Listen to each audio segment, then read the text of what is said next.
Hi உறவுகளே, அனைவருக்கும் வணக்கம். எனக்கு ஒரு கதையை சொல்கிறேன், மக்கள் எல்லாம் கேளுங்க. கேட்டுட்டு எனக்கு கொஞ்சம் சப்போர்ட் பண்ணுங்க. பார்த்தீங்கன்னா, என்னடா இவங்க உடம்பு இப்படி இருக்கே, அதை பற்றி மட்டும் எதுவும் சொல்ல மாட்றாங்களே அப்படின்னு யோசிப்பீங்க. நீங்களாம் யாராக இருந்தாலும் யோசிப்பாங்க, நானாக இருந்தாலும் அப்படி தானே யோசிப்பேன். என்னன்னு பார்த்தீங்கன்னா, எனக்கு எதனால் இப்படி ஆச்சுன்னு பார்த்தீங்கன்னா, 3வது பையன் பிறந்தது டயம் சரியில்லைன்னு சொன்னாங்களா, நான் தான் அதில் சின்ன வீடியோவில் அந்த கதையை பூரா போட்டிருப்பேன். நீங்கள் பார்த்தா தான் உங்களுக்கு புரியும். நான் ஆக்சிடெண்ட் ஆயிடுச்சுன்னு சொன்னேன் இல்லையா, நான் அது சொல்கிறதுக்கு சங்கடப்பட்டுக்கிட்டு தாங்க சொல்லலை. என்ன பார்த்தீங்கன்னா, நான் சின்ன பிரச்சனையில் தீ குளிச்சுட்டேங்க, மண்ணெண்ணெய் ஊற்றிக்கிட்டேன். நான் சொல்லும் போதே கண்ணு கலங்குது. அடுத்து பார்த்தீங்கன்னா, எனக்கு 3 பிள்ளைங்கன்னு சொன்னேன்னா, 2 பொம்பளை பிள்ளை, ஒரு பையன். மூத்த பிள்ளைக்கு கல்யாணம் முடிஞ்சு 10 வயசில் எனக்கு பேத்தி இருக்குங்க. அந்த பிள்ளைக்கு 2 பிள்ளைய, ஒரு பொம்பளை பிள்ளை ஒன்று, இன்னொரு பையன் ஒன்று. அடுத்து சின்ன பிள்ளைக்கு பார்த்தீங்கன்னா, திருப்பூரில் கொடுத்துருக்கேன் அந்த பிள்ளைய. அது எங்கள் சித்தி பையங்க. அதனால வேற ஒரு பக்கம் என் பொண்ணுக்கு மாப்பிள்ளை பார்த்துருந்தோம், சின்ன பொண்ணுக்கு. அது எங்கள் சித்தி ஆனால் சின்ன பிள்ளையிலே அவங்க 2 பொண்ணே எங்கள் சித்தி வீட்டுக்கு தான் 2 பையங்க இருக்காங்க. 2 பையங்களுக்குமே அங்கே தான் கொடுக்குறதாக பேசி வச்சுருந்தோம் சின்ன பிள்ளையிலேயும். பார்த்தா திடீர்னு எங்கள் வீட்டுக்காரர் ஒத்துக்கிற மாட்டிட்டார். ஒத்துக்கிறவங்கவும் என் பெரிய மகளை இந்த பக்கம் கொடுத்துட்டோம், ராஜபாளையத்து பக்கம், சிம்டுபேட்டரி ஆலங்குளம்னு சொல்லி ஒரு ஊருக்கு படிச்சுக்கிட்டு இருந்தான் என் பொண்ணு. காலேஜ் டிப்ளமா முடிச்சிருக்கா, 3வது வருஷம் படிச்சுக்கிட்டு இருக்கும்போதே நாங்கள் இங்கிட்டு பொண்ணு கேட்டு வந்தாங்களா. மாட்டேன்னு சொன்னேன். அடுத்து பார்த்தா பீடி சீரட்டு எதுவுமே மருமையும் குடிக்க மாட்டாப்புல. அப்படி மாப்பிள்ளை இப்போ கிடைக்கிறதா சங்கடம். சரி, நல்ல இடமா இருக்கே, அப்படி மாப்பிள்ளை கிடைக்கிறது கடவுள் செயல். நல்ல இடமா இருக்கும்போது விட்டுறக்கூடாது அப்படின்னு சொல்லிட்டு கொடுத்துட்டோங்க. அந்த பிள்ளைய 3வது வருஷம் படிச்சுக்கிட்டு இருக்கும்போதே பெரிய பிள்ளைய கல்யாணம் முடிச்சு கொடுத்துட்டாங்கிட்டு. அந்த பிள்ளைக்கு முடிச்சு ஒரு 6 வருஷம் கழிச்சு சின்ன பொண்ணுக்கு கல்யாணம் முடிஞ்சிச்சுங்க. வேறு பக்கம்தான் கொடுக்குறோன்னு சொல்லி பேசியிருந்தோம். வேறு பக்கம் பார்த்தீங்கன்னா, காலங்களாம் மாறுமில்ல, சொன்ன வாக்கை யாருனால தான் காப்பாற்ற முடியுது. சரின்ட்டு வேறு பக்கம் உள்ளூர்லேயே ஒரு பக்கம் கேட்டு வந்தாங்க. கேட்டு வரவும் அப்போ நான் சரி இங்கே கொடுத்துருவோம் அப்படின்னு சொல்லிட்டு பார்த்தேங்க.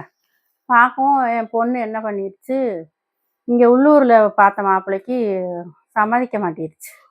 ஃபோன் போட்டு, எங்கள் சித்தி தானே அது, அவங்க மாமியார் எங்கள் சித்தி, இந்த மாதிரி அம்மா எனக்கு வேறு பக்கம் மாப்பிள்ளை பார்க்குறாங்க அப்படின்னு சொல்லிடுச்சு. சொன்னோடனே எங்கள் சித்தி ஃபோன் போட்டு, ஏம்பல நீ என் மகனுக்கு பெரிய பொண்ணை தான் தாரேன்னு சொன்னால் தரமாட்டிட்ட, 2வது இந்த பிள்ளையாவது கொடுப்போன்னு பார்த்தா இந்த பிள்ளையும் தரமாட்டுற, நாங்கள் கஷ்டப்படுறோம் நினச்சிட்டு தான் நீ கொடுக்க மாட்டேற அப்படின்னு சொல்லி கேட்டுச்சு. கேட்கவும் அந்த ஒரு வார்த்தை எனக்கு சங்கடமாகவே இருந்துச்சு. நம்ம நாப்பில் பிறக்கும்போது வீடு வாசலோடு பிறந்தோமா, எல்லாருமே இடையில வர்றது தானே எல்லாத்துக்கும் வசதி வாய்ப்பெல்லாம் அப்படின்னு நினச்சிட்டு, நம்ம சித்தி இப்படி கேட்குதே அப்படின்னு சொல்லிட்டு எங்கள் வீட்டுக்காருக்கு அங்கே கொடுக்குறதுக்கு சம்மதமே இல்லைங்க. சரின்ட்டு என்ன பண்ணோம், இந்த பக்கம் பார்த்த மாப்பிள்ளைக்கு வேணான்னு சொல்லிட்டு என் மகளை அங்கிட்டு கொடுத்துட்டேங்க, இந்த ஒரு வார்த்தை கேட்டதுக்காக. இப்போ என் வாடகை வீடு, கல்யாணம் முடியும் போது வாடகை வீடு தான். இப்போ சொந்தமாக வீடு வாங்கி இப்போ தாங்க 4 மாதம் தான் ஆகுது, லோன் போட்டு வீடு வாங்கியிருக்காங்க. அந்த அந்த தம்பியும் குடிக்க மாட்டாப்புல, என் தம்பியும். 2மே எனக்கு 2 மருமகனும் தங்கமான மருமகங்க. இந்த காலத்தில் நான் அப்படி கிடைக்கிறதுக்கு கொடுத்து வச்சுருக்கணும் உண்மையிலேயும். பிறகு என் பையனுக்கும் கல்யாணம் முடிஞ்சிருச்சு. என் பையனுங்க வெளிநாட்டுக்கு போகிறதுக்கு அவனும் மெக்கானிக்கல் படிச்சிருக்கேன், டிப்ளமா முடிச்சிருக்கேன். மெக்கானிக்கு மிஷினெல்லாம் ரிப்பேர் பார்ப்பாங்களா, அந்த வேலைக்கு படிக்க வச்சோம். நாங்கள் 2 பேரும் படிக்கலைன்ற காரணத்துக்காக அந்த வேலைக்கு படிக்க வச்சுட்டு, அவன் என்ன பண்ணிட்டான், அவன் ஒரு பிள்ளைய விரும்பினாங்க. என் தம்பி பொண்ணை தான் என் மகனுக்கு கெட்டதாக இருந்துச்சு. என் தம்பி பொண்டாட்டிக்கு என் மகனுக்கு கொடுக்கறதுக்கு கொஞ்சம் கூட மனசே இருக்காது. ஏன்னா என் தம்பி இறந்து போயிட்டானா, அவனுக்கு விருச்சிக ராசி, கேட்டை நட்சத்திரம், அதே ராசி அதே நட்சத்திரம் என் மகனுக்கு. உங்க தம்பிக்கு இருந்த ராசியே நட்சத்திரமே உங்க மகனுக்கும் இருக்கு.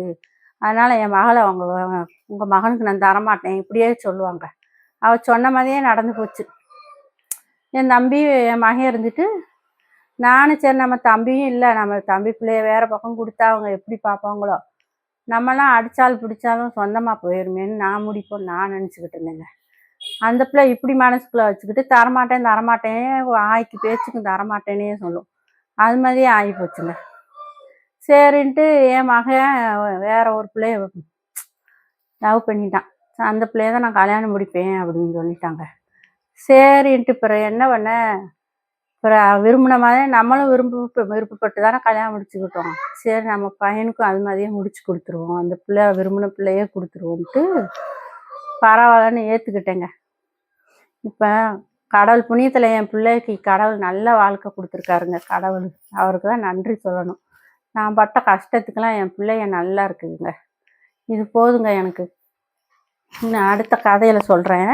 பாக்கியா பாய்.